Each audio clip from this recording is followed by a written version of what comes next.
Iran में इन दिनों भयंकर प्रदर्शन चल रहा है।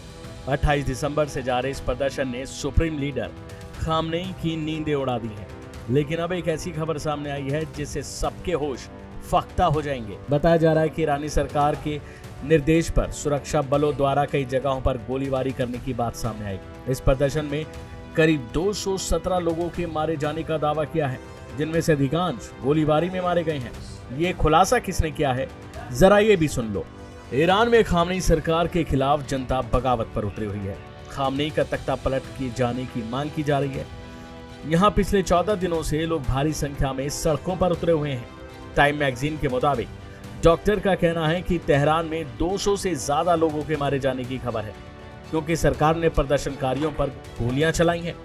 तेहरान के एक डॉक्टर ने पहचान उजागर नहीं करने की शर्त पर टाइम मैगजीन को बताया कि राजधानी तेहरान के सिर्फ 6 अस्पतालों में कम से कम 217 प्रदर्शनकारियों की जान जाने की खबर है।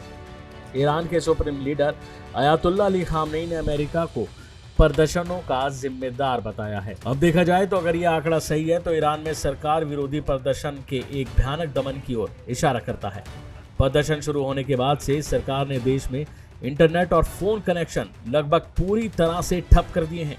ये विरोध 28 दिसंबर से शुरू हुए थे, जो आर्थिक संकट के खिलाफ थे, लेकिन अब ये ईरान के सभी 31 प्रांतों में फैल चुके हैं और इस्लामी शासन को उखाड़ फेंकने की मांग कर रहे हैं। प्रदर्शनकारी आजादी और तानाशाह मुर्दाबाद जैसे नारे लगा रहे हैं। ईरान में जैसे तैसे प्रदर्शन बढ़े, सरकार ने इंटरनेट ब्लैकआउट कर दिया। इससे सोशल मीडिया प्लेटफॉर्म तक लोगों की पहुंच बहुत ही सीमित हो गई। विरोध प्रदर्शन हिंसक हो गए।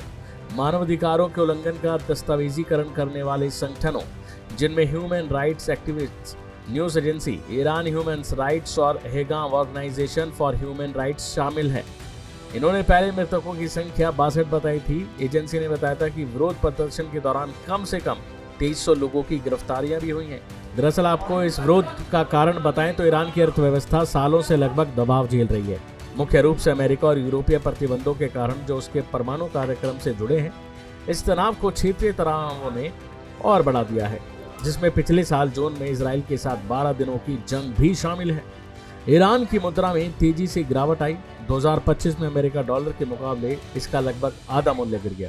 आधिकारिक आंकड़ों से पता चलता है कि अकेले दिसंबर में महंगाई 42% से ज्यादा हो गई। इसका असर आम लोगों पर पड़ रहा है। पहले प्रदर्शन व्यापारियों ने रियाल के पतन के विरोध में किए थे।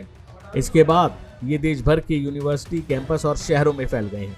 बहरहाल अब देखना है कि आने वाले समय में ईरान से और क्या क्या अपडेट्स सामने आती हैं। तब तक के लिए बने रहिए भारत एक्सप्रेस के साथ।